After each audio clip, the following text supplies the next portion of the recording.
आजकल तो आचार्य, उपाध्याय, पाठक ये शब्द ही सब बहुत ही सामान्य लोगों में सामान्य रूप से प्रचलित होने लगे हैं। आचार्य तो कॉलेजों में बनते ही हैं। नहीं समझ आ रहा है? जो भी संस्कृत से बीए कर लेते हैं वो शास्त्री बन जाते हैं, एमए कर लेते हैं सब आचार्य बन जाते हैं। तो आचार्य की डिग्री तो आजकल कॉलेजों में मिल ही रही है। तो वो आचार्य सब जगह होते ही हैं। जितने भी सरस्वती शिशु मंदिर होते हैं सब में प्राचार्य होते ही हैं। आचार्य में भी और बड़े प्रा और लगा दो प्रकृष्ट, तो आज प्राचार्य हो गए। तो आचार्य, प्राचार्य ये सारे शब्द तो बड़े कॉमन हो चुके हैं। उपाध्याय की बात करें तो उपाध्याय भी इसी तरीके से बिल्कुल एक कॉमन शब्द हो गया। अगर आप दक्षिण भारत में चले जाओगे तो मंदिर में जो पूजा कराने वाले लोग होते हैं ना, उनको उपाध्याय कहते हैं। हाँ, जो मंदिर में की व्यवस्थाओं को देखते हैं, पूजा इत्यादि कार्य कराने में शामिल होते हैं, वो उपाध्याय कहलाते हैं। तो ये शब्द तो बिल्कुल अपनी सामान्यतया प्रयुक्त होने लग गए, तो अपनी गरिमा भी बहुत कुछ कम कर गए। पाठक कहें तो पाठक भी आप देखते होंगे कि कहीं एक जाति के रूप में आता है ना। कई लोग जातियां जिनकी चलती हैं उनमें भी गोत्र के रूप में पाठक भी लगाते हैं, है ना। तो ये सब चीजें तो बिल्कुल कॉमन हो गई हैं। अब आपके लिए चीजें बड़ी विशिष्ट हैं। आप कहते हो आचार्य परमेष्ठी, उपाध्याय परमेष्ठी हैं, पाठक हमारे परमेष्ठी हैं, साधु परमेष्ठी हैं। तो आपके लिए ये परमेष्ठी के रूप में है। तो भक्ति किसकी करना? जो सामान्य से आचार्य हैं, प्राचार्य हैं, उपाध्याय हैं, पाठक हैं, या जो सामान्य साधु हैं, उनकी भक्ति करना, या कुछ विशेषता के साथ में जो आचार्य हैं, प्राचार्य हैं, उपाध्याय हैं, पाठक हैं, उनकी भक्ति करने को कहा जा रहा है। पहले ये तो क्लियर कर लो, नहीं तो पता पड़े कि हम तो किसी और मूड से सुनाते रहे और तुम कुछ और मूड से सुनते रहे। तो किसकी भक्ति करना?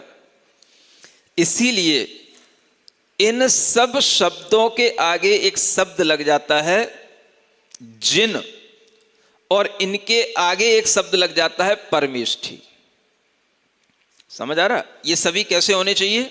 जिन होने चाहिए। जिन मतलब जिनेंद्र भगवान के रूप को धारण करने वाले होने चाहिए।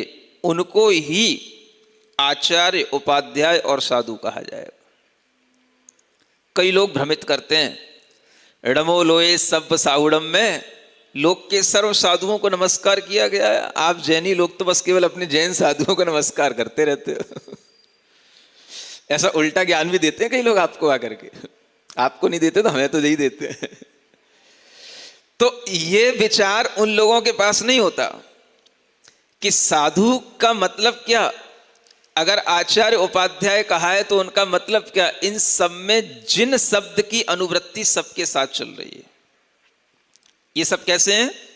जिन हैं, दिगंबर रूप के साथ हैं, अरिहंत भगवान का जैसा रूप है उन्हीं के साथ में चलने वाले हैं। अब जिन्हें अरिहंतों का ज्ञान ही नहीं है, अरिहंतों को जो मानते ही नहीं है, वो सब आचार्य, उपाध्याय, साधु यहां कैसे आ जाएंगे? तो यहां पर जो नमोकार मंत्र में कहा गया है वह सब उन जिन रूप आचार्य, उपाध्याय और साधुओं के लिए कहा गया है। ये आपके दिमाग में बिल्कुल क्लियर होना चाहिए। तभी आपको समझ में आएगा कि सामान्य से कोई भी आचार्य, प्राचार्य हो वो ठीक है, लेकिन यहां किसकी बात कर रहे हैं? आचार्य परमेष्ठी की बात कर रहे हैं। किसकी? जब परमेष्ठी लग गया तो वो परम पद में स्थित जो हो गए, यानी अपनी आत्मा के सम्यक दर्शन, ज्ञान, चारित्र में जो स्थित होते हैं वो परमेष्ठी होते हैं। उस परमेष्ठी पद के साथ में ये आचार्य पद है, उस परमेष्ठी पद के साथ में ये उपाध्याय शब्द है, और उसी परमेष्ठी पद के साथ में ये साधु शब्द है। तो ये परमेष्ठी होने से वह सामान्य जो लोग हैं जिन्हें अरिहंत सिद्ध का कुछ ज्ञान नहीं होता, या जिन्हें जीव और अजीव का कोई ज्ञान नहीं होता, जिन्हें जीव और कर्म के विषय का कोई ज्ञान नहीं होता, जिन्हें लोक और अलोक की कोई जानकारी नहीं होती, जिन्हें चार गतियां और पंच परावर्तन के विषय में कोई ज्ञान नहीं होता, वो सब इस ज्ञान के अभाव में इन सब आचार्य, उपाध्याय और साधु की कैटेगरी से अलग हो जाते हैं, जो कैटेगरी णमोकार मंत्र में बताई गई है। इसलिए जो इन सब बातों को जानेगा और अरिहंत देव के द्वारा बताए हुए इन्हीं बातों पर अनुसरण करते हुए इन्हीं की श्रद्धा बनाते हुए चलेगा, इन्हीं के मार्ग पर चलेगा, उसी को यहां पर आचार्य, उपाध्याय और साधु कहा जाएगा। तो जो लोग अरहंत देव के इस मार्ग को नहीं जानते और फिर भी अपने आप को साधु के रूप में कहते हैं, तो वो कहें, लेकिन नमो लोए सब साउडम में कौन से साधु आएंगे? जिन्होंने उन अरिहंत भगवान के मार्ग को स्वीकारा है, जिन मार्ग को स्वीकारा है, ये उनके लिए है। जो दिगंबर जिन रूप में रहते हैं उनके लिए है, जो अपने मूल गुणों का पालन उन अरिहंत भगवान के उपदेशों के अनुसार करते हैं उनके लिए है।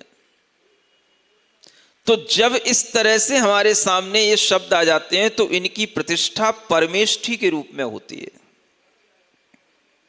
इसलिए आचार्य बड़ी चीज नहीं है, आचार्य परमेष्ठी ये बड़ी चीज है। समझ रहे हो? उपाध्याय बड़ी चीज नहीं है, उपाध्याय परमेष्ठी ये बड़ी चीज है। साधु बड़ी चीज नहीं है, साधु परमेष्ठी। परमेष्ठी वही होगा जो सम्यक दर्शन, ज्ञान, चारित्र की आराधना करते हुए अपनी आत्मा को रत्नत्रय से युक्त करेगा, रत्नत्रय से पवित्र करेगा, वो परमेष्ठी होगा।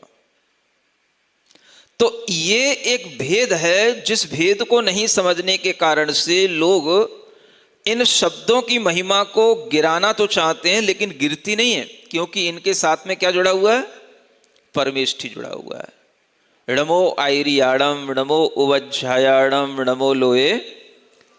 तो सब साहु, आचार्य, उपाध्याय ये सभी क्या हैं?